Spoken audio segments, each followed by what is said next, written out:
Hello, it's me, Regina Green with Making Faith Moves. How are you? I'm just stopping in because I want to ask you a quick question. Are you playing small? And I'm particularly talking to women in leadership who are leading individuals. Who you may be leading someone on your job, in your corporate career. You may be leading someone in business. You may be also leading someone in ministry. I don't know. You may have your own ministry. But I just want to ask you a question. Are you playing small in that? And what I mean by that is, have you allowed the things that have hurt you? Have you allowed the situations and the circumstances to come in and rob you of your powerfulness, rob you of your uniqueness, rob you of the individual that operates in so much power and authority? You have such a heart for God. You love people, and you want to be your best self. But some of you are sitting at your desk, operating in that business or in that ministry, but on the inside you are playing it small. And it may be because something in your relationship has caused you to start doubting you.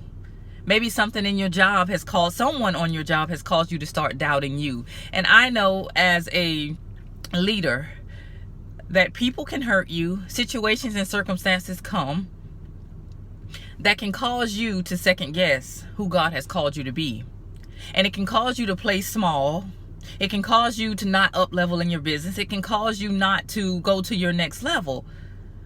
And I want to tell you that although there are things in your life that may not be looking right, that may not look right, that may not be going right, but I want to tell you to hold the belief that it is right.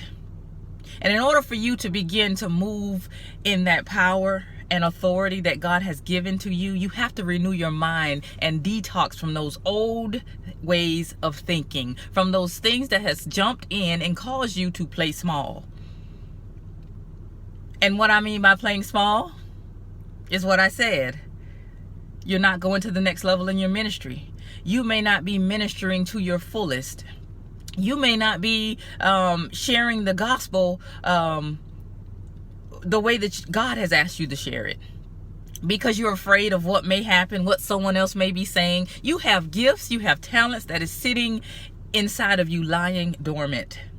Some of you are called to write a book. Some of you are called to be singers. Some of you are called to be worship leaders. Some of you are called to step up to your next level in whatever it is that you're doing. You may be called to be the CEO. You may be called to be the manager in your career right now. But you're playing small because you don't even see that God can bless you in that space. And why?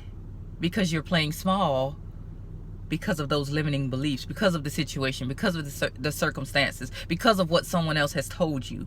But I'm just here to tell you that you are uniquely made. You are fearfully and wonderfully made in Christ. And God has called you to be and to do greater things in the earth.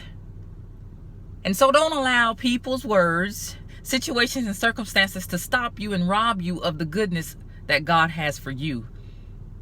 Keep moving forward regardless of what people say about you, regardless of your situations that's all around you. It may be finances, but it's never finances that stops you from being who you are. It's never finances that stops you from going to the next level. I know that. I know that because when I stepped out and started doing business, it didn't go perfectly. Did I continue to uplift people and to minister to people? Yes, I did. I didn't stop. Did I stop and want to question myself and question the call because it didn't go right? Yes, I did.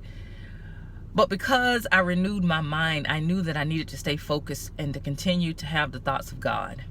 And that's what you're called to do. Continue to stay focused. Continue to move when the Spirit speaks. And so don't give up today. I want you to begin to start. Don't play small. How about that? Just don't play small. Continue to move forward in what God is asking you to do. Rise up, believers. It's time for you to stop shrinking back and know that the only way the enemy can win is if he wins in your mind. Everything starts in your mind. You can speak it, you can declare it, and you can do whatever. If you don't believe it, if it doesn't start in your thoughts, guess what? You do not win. We win. Let me say that. Let me say we win. But if you allow the enemy in your thoughts, it will look like you are losing. And so you got to get the thoughts of God so that you can have the right perspective as you walk this life. And so your encouragement today is know that you've won.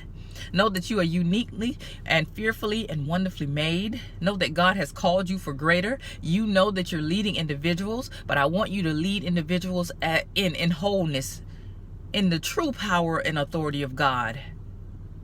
Be a Christian and not just do it. You guys have an amazing day. Talk to you later. Bye.